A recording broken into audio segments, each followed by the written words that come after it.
That's your Push face. this button right there. Push See, that look, button. and you see what I'm seeing? There where your See fingers that? at?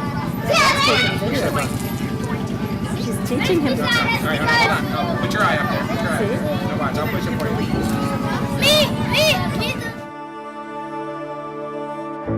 The devotions, morning and evening with our group, were absolutely amazing. It was really nice to go through each chapter of the book that we had read prior to leaving, and to really connect with the Word with our group. When we walked through the village, where Andrea and Sheila would sit down and just read the Bible stories, because I was making these balloons going insane, blowing those balloons and all. That was totally different than anything.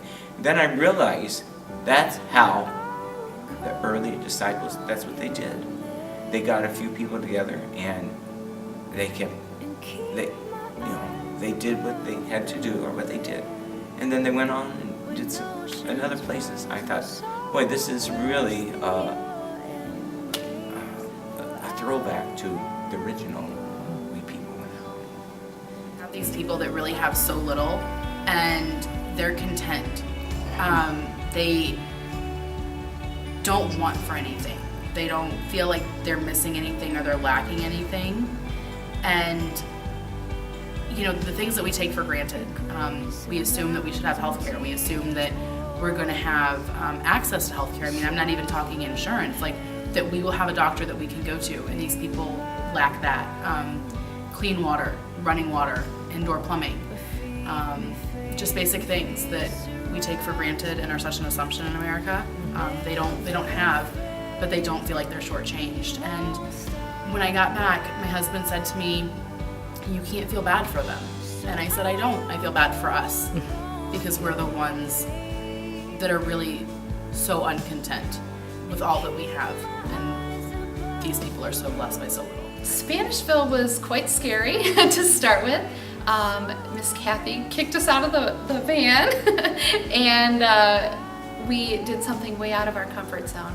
But once we got in there, it was absolutely amazing. It was really great to be able to talk with the people in Spanish.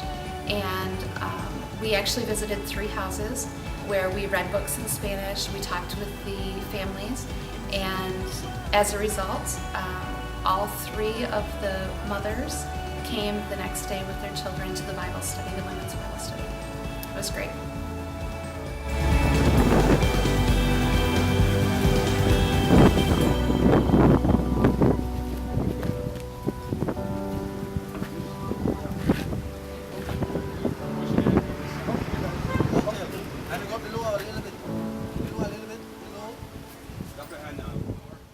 When I was working construction in Belize, it was odd at first because we aren't exactly the manual labor kind of people, I mean, if you know me.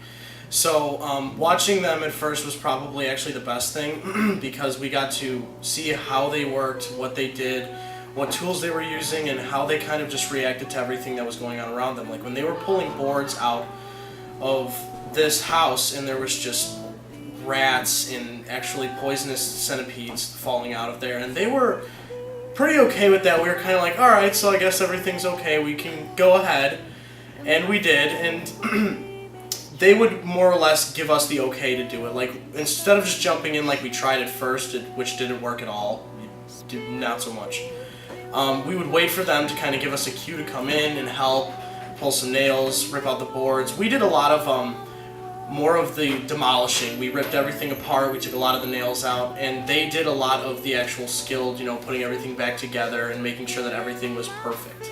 And that's more or less how it went the whole time. Some sat in darkness, prisoners suffering in iron chains, for they have rebelled against the words of God, despised the truths of God. The women's Bible study was absolutely amazing. It actually ended up turning into 2 sessions a day rather than 1 because we realized that the Garifuna people had a division amongst them, I guess, and we ended up meeting at Harriet's house, and it was absolutely amazing. going to Belize offered a lot more of an experience than simply being able to serve people in St. Bite. It also offered a really good opportunity to connect with other people at Immanuel that I probably otherwise wouldn't have. When we left here and all met in Chicago to leave for Belize, I was essentially going to a foreign country with a dozen strangers, people I really didn't know, and if I did know them, it wasn't well. And I came back and my family had grown by a dozen people. These people came back, and there are people in that group that I consider to be like my brothers. There are people in that group that I consider to be like my sisters. And I'm so blessed that Jones Shellen has taken me on also as her daughter. So Anyone can do this. And it doesn't matter what age you are. You can be young or you can be old. But you can go ahead and serve in a totally different way than what you're used to. And so it's, everything is new in a way, and which is good, especially for people who are older. And to really give back what your life has given, what God has given to you throughout your other part of your life. What did you get out of being in Belize? Way too much to explain in one short video, that's for sure.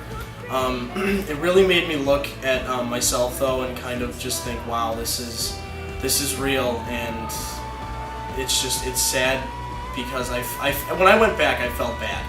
I felt like I didn't need almost any of the things that I had, and I felt bad, and it was actually kind of hard to come back and go to work and then go to school, and it was a very eye-opening experience, and it was different, and I loved it, and I would do it again, absolutely.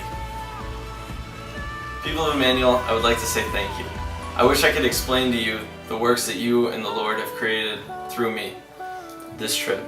I can show you a picture of a smile, but I can't really explain to you what good you have done for me and for the people down there through that picture, because in the end it's just a picture. I was very afraid of change before I went. I liked who I was, and I didn't mind the sin that I was doing. I felt no regret. I learned in a third world country though, people go through the same problems as me, just on a different scale. If you know your life isn't going in the right direction you want it to, you need to be with us. If you feel worthless and you don't make a difference, and you would like to, you need to be with us. And if you have a flash of doubt that miracles exist and that the Lord does great works, you really need to be with us. I learned 1, people make mistakes, 2, God will forgive you, and 3, God does love you. So step out of the boat like Peter and come with us. I'd like to end with James chapter 1, verses 2 through 6. Consider it pure joy, my brothers and sisters, whenever you face trials of many kinds, because you know that the testing of your faith produces perseverance. Let perseverance finish its work, so that you may be mature and complete, not lacking in anything.